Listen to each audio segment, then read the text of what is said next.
Hello mga sangkay. Kita niyo buko. Gagawa tayo ng binangkal. Ano to? Margin ng pangmasa pero mahal na rin ngayon. Nakarin ako ng flour. Pakita ko yung aking mga kailangan. Tara. Ayan ang aking flour. 2.5 cup flour. Meron akong 1 teaspoon salt. Meron akong vanilla. Kailangan ko lang dito ay 1 teaspoon vanilla. 2 tablespoon oil. Ang baking powder. Isang itlog. 3/4 cup sugar, meron tayong 1/2 water, at ang ating sesame seeds.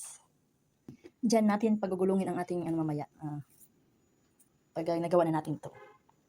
Meron akong ube flavor kasi hatiin ko ang gawa ko. Ang kalahati ay ube, ang kalahati ay plain lang. Ayan, tara i-mix na natin. Siyempre kailangan natin ng cooking oil. Meron na tayong cooking oil, so i-mix na natin to. Ilagay ko ng aking salt, baking powder, oil,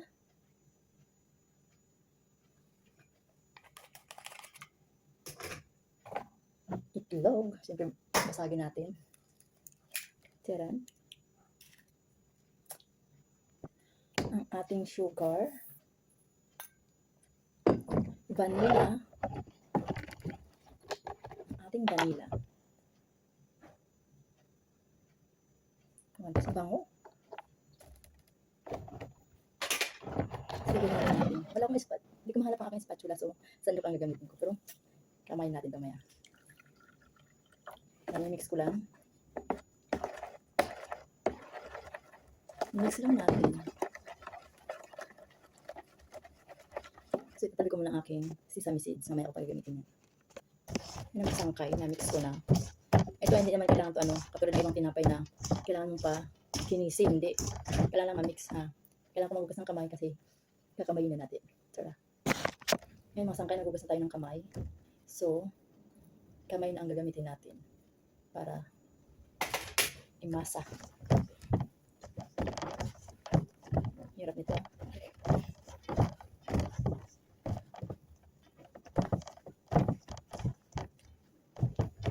Malagkit-lagkit. Yan, ganyan siya. Bubuuhin lang natin. Yan ang mga sangkay. Kumuha ako ng konti dyan. Mas marami ang plain. Ayun, naggawa ko ng ube flavor. Bibilog-bilogin ko na yan. Tara. Nilagyan ko ng konting oil para hindi dumikit sa aking. Bilog-bilogin na natin. Hindi naman kailangan perfect ang pagkabilog nito. Fried lang natin. Alam niyo ba mga sangkay kung saan ko nakuha to? Kay Madiscarding Nanay sa YouTube channel niya. Yung pinakamatagal niyang gawa, yung 6 years na makikita mo doon. Ayan. Lagyan natin dyan. Same din to. Bilog-bilogin. Hindi naman kailangan, pag yung paninda, ay kailangan sukatin. Ito lang sukat-sukat. Ganyan lang. Ayan mga sangkay. Nabilog-bilog ko na nga. Tingnan mo naman di perfect. Ilalagay sa sausaw natin sa tubig. Saka natin idadaan doon para dumikit ang ating sesame seeds. Ito na rin ang plain. Let's go. Lalagyan natin ng sesame seeds. Unahin ko muna yung plain. Idaan natin. Hindi ko siya sinawsaw sa pwede pala hindi nasawsaw sa kasi maragkit kasi itong Alam mo yun, lumagkit. Ayan, ngunit isawsaw.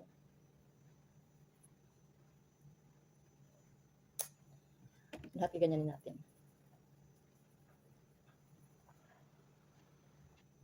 Saan kaya pagugulungin lang natin. Yan. Hindi ko na pala siya din sa tubig kasi malagkit ang aking Kasi ganun lang para dumikit ang ating sesame seeds. Pag gawang bahay, only sesame. Pero pag sa labas ka bumili, kunting sesame. Ayan, tapusin natin. Balikan natin mamaya, okay? Ang sangka ito na siya, ang plain. Ito na ang ube.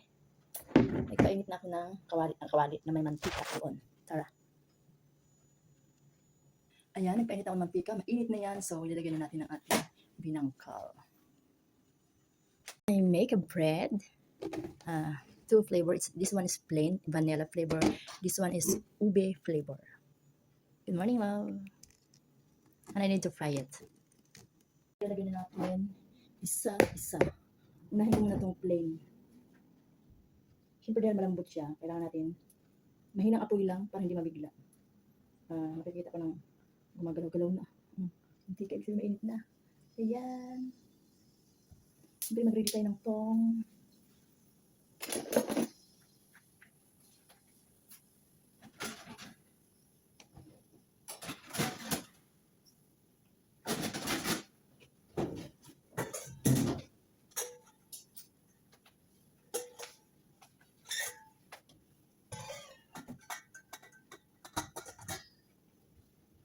Bagal ang kalaban sa palang nilagay.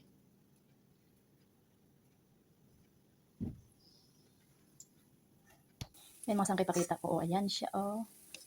Ayan. Ito, okay na to.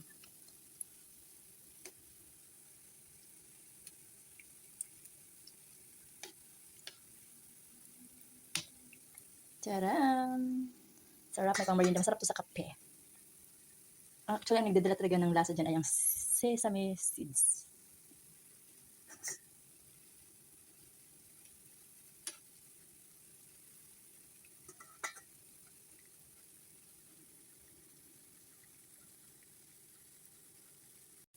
Here you go, love.